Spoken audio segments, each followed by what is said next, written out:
Don Rickles, the undisputed king of insult comedy, spent 6 decades making millions laugh with his razor-sharp wit and bold humor, but few ever knew the heartbreak and danger hidden behind the jokes.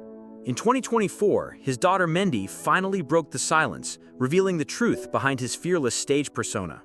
The mob threats were real, the family tragedies deeper than fans imagined, and the guilt he carried after his son's sudden death nearly destroyed him.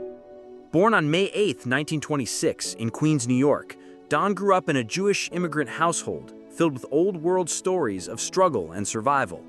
Though school wasn't his strong suit, he thrived on stage and was crowned the Clown Prince by classmates. After serving in the Navy during World War II, Don tried working as an insurance salesman but failed miserably. His humor clashed with serious business. Encouraged by his mother, he followed his passion, enrolling in the American Academy of Dramatic Arts. There he discovered that even his serious roles made people laugh, so he leaned into it, realizing comedy was his true gift. He got his start in the Catskills, performing at small resorts where he famously turned hecklers into the show itself. That sharp, cold humor became his signature, and the now iconic phrase, hockey puck, was born from those raw nightclub days. During the 1950s and 60s, Rickles played in the roughest clubs in New York, Miami, and Vegas, often facing hostile or dangerous crowds. He even once insulted a mobster's wife, an act that could have cost him his life. But his fearlessness became part of his legend. A pivotal moment came in Vegas when he asked Frank Sinatra to play along in a gag.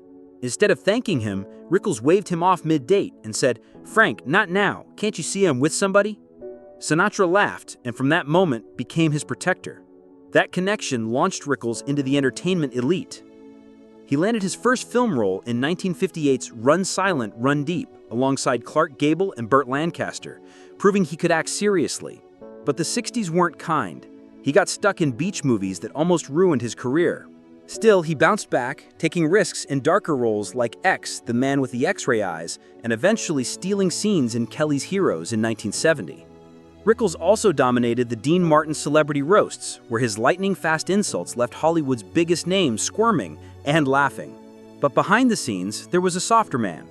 In 1965, he met Barbara, who didn't laugh at his jokes, and that's what drew him in. They married and shared a 52-year love story that endured fame, travel, and tragedy.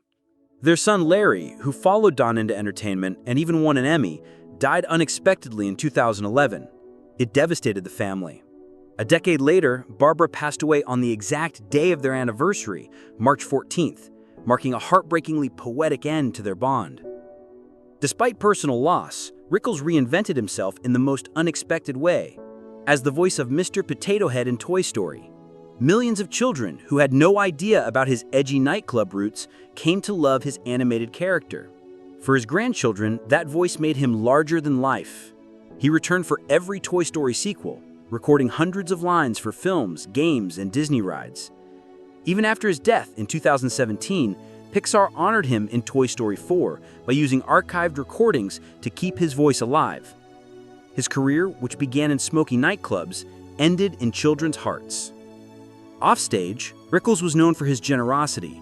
Friends like Bob Newhart and Jerry Seinfeld described him as kind, loyal, and deeply compassionate. A man who made fun of everyone, but quietly helped almost everyone he knew. His daughter Mindy has worked tirelessly to preserve his legacy, reminding the world that while Don Rickles may be remembered for the funniest insults in comedy history, his greatest legacy was how deeply he loved and cared. This is Hollywood Star News. Thanks for watching. If you enjoyed this story, be sure to like, subscribe, and hit the bell so you never miss the truth behind the legends.